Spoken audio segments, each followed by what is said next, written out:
Hello there, how are you?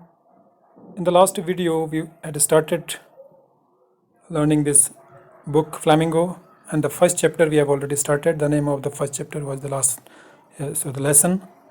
And here we had gone through certain phrases in the great dread of, counted on, thumbed at the edges in unison, a great bustle, reproach ourselves with. Hope you would be remembering. If you don't remember, you please go back to your notes that was made in the previous video. As far as story is concerned, we had already discussed the story writer or the narrator is a young boy who is preparing himself for the school, though he is unwilling to go to school because he is afraid of the punishment being imposed on him by his teacher M. Hamel. He had not done his homework on the participles, and the day was so warm, so bright, the birds and everything in the outside was so beautiful, so he wanted to stay at home instead of going to school, but he couldn't stop himself from going to school. He couldn't resist, means he couldn't go against the wish that he should not go to school, so he made his way to the school. On the way, he found the people standing in front of the bulletin board. There, they were reading the news. He was skeptical about the news because he and his countrymen were getting all the bad news from that bulletin board. So he moved forward and finally he reached to the school. So we will study from here what happens after reaching the school. I thought he was making a fun of me and reached M. Hammel's, so the little garden, all out of breath. Usually when school began, there was a great the bustle which could be heard out in the street, the opening and the closing of desks, lesson repeated in unison, very loud, with our hands over our ears to understand better, and the teacher's great ruler rapping on the table. But now it was all so still. I had counted on the commotion to get to my desk without being seen, but, of course, that day everything had to be as quiet as Sunday morning. Through the window, I saw my classmates already in their places and M. Hamel walking up and down with his terrible iron ruler under his arm. I had to open the door and go in before everybody. You can imagine how I blushed and how frightened I was. But nothing happened. M. Hamel saw me and said very kindly, "Go to your place quickly, little French. We were beginning without you." I jumped over the bench and sat down at my desk. Not till then, when I had got a little over my fright, did I see that our teacher had on his beautiful green coat, his frilled shirt, and the little black silk cap all embroidered that he never wore except on inspection and prize days. Besides, the whole school seemed so strange and solemn. But the thing that surprised me most was to see the back benches that were always empty. The village people sitting quietly like ourselves. Old Hauser with his three-cornered hat, the former mayor, the former postmaster, and several others besides. So everybody looked sad, and Hauser had bought an old primer. It is primer, thumbed at the edges, and he held it open on his knees with his.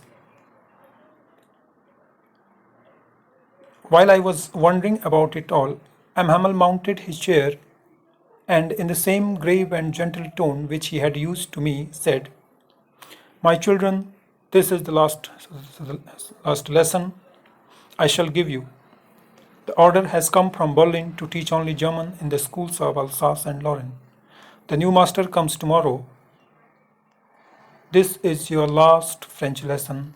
I want you to be very attentive."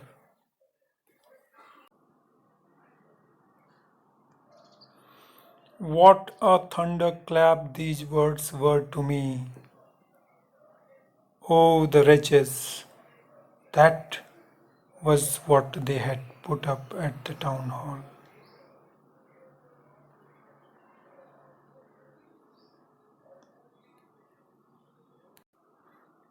Now, going back to the explanation to this part, what we have read with you. We will go word by word, line by line, so that we could make all the explanation. So when the blacksmith told him that there is a plenty of time, then the narrators thought as if a fun was being made of him by the blacksmith by saying these words, and he made haste to reach the M. Hamel's little garden, means the little garden in front of the school, all out of breath. Out of breath means gasping for the air, means when you run fast, then you feel as if you have lost your breath, you gasp, that is called out of breath. Usually when the school begins, means the common thing in the beginning of the school, whenever the school starts, the commence, there was a great bustle. Bustle means there was a great noise and activity all around, excitement, movement, activity called the bustle, which could be heard out in the street, and it was so noisy that anybody can get the sound even in the street. The opening and the voices, the noise is of opening and closing the desk. Lessons repeated in unison. Unison means in a group, to utterance simultaneously in a group is called unisons. Repeated. So the lesson in the unison, very loud, with our hands over our ears to understand, so the better, so that we could understand our read text. We used to keep our palms on our ear, and the teachers a great ruler rapping on the table, and in between the time, in the several in a particular interval, the teacher used to rap with his ruler. Ruler is a kind of stick of the metal, so his metal stick or ruler, he used to rap, means used to hit on the table. It was also making some sound. This is called the noise or the bustle. But not it was all too still. But now it was all so still. But when the writer or the narrator reaches on the garden, he finds that the place was very still, very calm, very silent. He counted on, means he depended on the commotion. He had made a plan that there would be a commotion, there would be a bustle in the classroom, and by taking help of that, he would reach to his desk without being seen. So he would not be seen by anybody in that commotion, in that bustle, in that noise. But of course, that day everything had to be as quiet as Sunday morning. But his hopes shattered when he saw that the day was as quiet as Sunday morning. Means the school is quite calm and quiet on Sundays. So the scene was on that day. Through the window, I saw my classmates already in their places, and M. Hamel walking up and down with his terrible iron ruler under his arm.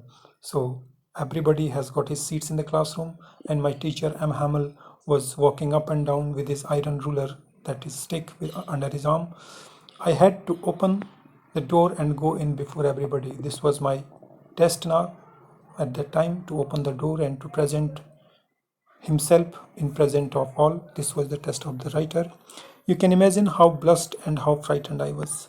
So here the word is used, blushed, when you get your face all red because of the shyness, because of the embarrassment, or because of any sort of frustration or embarrassment, you get red. It is called blushing. So you can understand how much blushing the situation was and how much frightened I was. Frightened means afraid of the things, scared I was. But so he said, here nothing happened. Then M. Hamel saw me and said very kindly. He kindly behaved with me by saying, "Go to your place quickly, little friend. We were beginning without you." So means that class is going to begin. I jumped over the benches and sat down at my desk.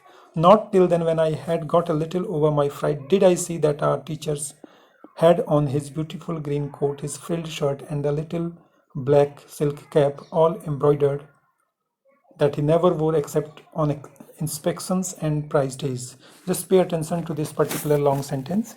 There are so many conjunctions and clauses in this sentence. The writer used not till then. Did I see? This is the sentence, and this is directly related. Not till then did I see that our teacher had on his beautiful green dress. We can see the dress for the coat, shirt, and black cap, and embroidered and all that. We call it dress. So we say, not till then did I see that our teacher had on his beautiful green coat, when I had got a little over my fright. Got a little over my fright means under the control, a little control over my fear. So until I get a little control over my fear, I could see that my teacher was wearing a beautiful green coat, his frilled shirt, and the little black silk cap, all embroidered, that he never wore except on inspection and prize days. My teacher used to wear that particular dress on the days of inspection and on the days of prize distributions. He never wore that dress other than such occasions. So that day, the teacher was wearing that special dress. Now the dress was wearing green coat, frilled shirt. This frilled shirt means a wrinkling of a cloth wrinkling on the edges, means making wrinkles on the, it is sewn in a way as to make wrinkles on the edges. So you would have seen so many wrinkles. If possible, I would show you a picture at the end of this video of a frilled shirt, and a little black silk is the fabric, and cap, all embroidered. Embroidered means this embroidered is a kind of pattern, means when we make a pattern with the help of thread on a cloth, it is called embroidery. So the cap all embroidered, the little black cap all embroidered, that he never wore except on the inspection and prize days. The inspection days means when somebody from outside the higher authorities come to inspect the school, the day is called inspection days. Going ahead, besides, the whole school seemed so strange and solemn. The whole school, the surroundings was very formal and dignified. Solemn means formal. It was very formal and very dignified. It was very strange. But the thing that surprised me most was to see the back benches that were always empty. So that was the another surprise to little French. The first one is that his teacher was not scolding him for being late. The second one was the teacher was wearing a very special dress. And this was the third surprise met by French in the classroom. That was most surprising to him, to see on the back benches that were always empty the village people sitting quietly like ourselves, old Hauser with his three-cornered head, the former mayor, the former postmaster, and several others besides. So there were villagers, there were village people sitting in the back benches of the class. Some of them were well acquainted to the French, like old Hauser. He was wearing a three-cornered hat, a hat with a special pattern, having three corners all around. The former mayor, the former postmaster, and the several others besides them were sitting on the back benches. And everybody looked sad, and Hauser had brought an old primer. Primer means the book of alphabet is called primer. He had come to learn the French language with that old primer thumbed at the edges. Means it was so old that it has got worn out on the edges, and he held it open on his and Hauser had brought an old primer thumbed at the edges, and he held it open on his knees with his great spectacles lying across the pages. So he had opened that old primer who has got worn. In the beginning you were explained this particular term, thumbed at the edges. This thumbed at the edges means it has got worn on the sides, on the edges. When a book, you would have seen the old books are got worn out on the edges. It is not as sharp as a new book. It gets worn out. It is called thumbed on the edges. So he held it open on his knee. He had put that book on his knees. It was opened, his great spectacles lying across the pages, and he was going through the pages wearing a spectacles. While I was wondering about it all, M. Hamel mounted his chair, and in the same grave and so M. Hamel mounted his chair, means M. Hamel mounted means climbed, here went up.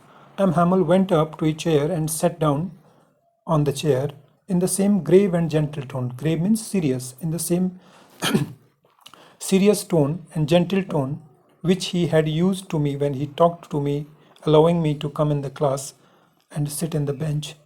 In the same voice, he told, "My children, this is the last lesson." He said, "This will be the last." He said, that would be the last. We can say the class shall give you, that the Hamel would give you. The order has come from Berlin to teach only German in the schools of Alsace and Lorraine. These two districts are occupied by the Prussian army, and the headquarters is the Berlin in the Germany. So the order has come from Berlin, means the Persian has given the order that only German in the schools of Alsace and Lorraine would be taught the German only. The new master comes tomorrow. The next day, new master would come. This is your last French lesson. And M. Hamel he informed that that day would be the last French lesson for the class. And he further says that he wanted them to be very attentive, very careful, to listen him very carefully, since it was the last lesson, last class of their French language, of their dear French language, which was the mother tongue of all of the students and the villagers sitting there. What a thunderclap these words were to me. So the writer says, these words were like thunderclap. A thunderclap means crash of thunder. When there is a lightning and thunder, then there is a huge sound. It is called the crash of thunder. It's called thunderclap. Like, what a thunderclap these words were to me. And these were not a simple words for me. These were not a word spoken by a teacher to me. These words were like a thunderclap on me. Oh, the wretches, that was what they had put up at the town hall. So he said that, oh, the wretches, means this was the unfortunate, wretches means unfortunate thing, that was what they had put up in the town hall. That's why this news had come, and it was written on the bulletin board where people were gathered in front of town hall. I understood that it was the news that they are going to stop teaching French in the districts they have conquered, and they have started teaching German language in those districts conquered by Persian army. So this was the explanation. I hope you would have understood it. Now it is time to homework. So again, the homework is same. You will find out the hard words. Some of the hard words I have also written in a page. I would get scanned that page and sent it in the group. You can take help from that page, and other than those words I have given to you, you will have to find out some of the hard words by yourself. It may be easier for others, but it may be hard for you. So according to your level, you find out your hard words for yourself and get the meaning of those words in the dictionary and make a sentence of those words. Other than this, you have already written 10 to 15 lines of the first part of this story. So in this second part of the story, you would have understood. You will read it, you will listen it again, and then you will make another 15 to 20 lines to make a summary of these paragraphs that has been taught in this video especially. So enjoy your study, stay at home, and enjoy your time. Thank you very much. And one more thing, you may subscribe this channel so that you get the update and the notification of new videos. And sometime if I come for live teaching, then you can join the channel. So please subscribe so that you could get the notification and all the updates of this English channel. So thank you very much. Thank you once again.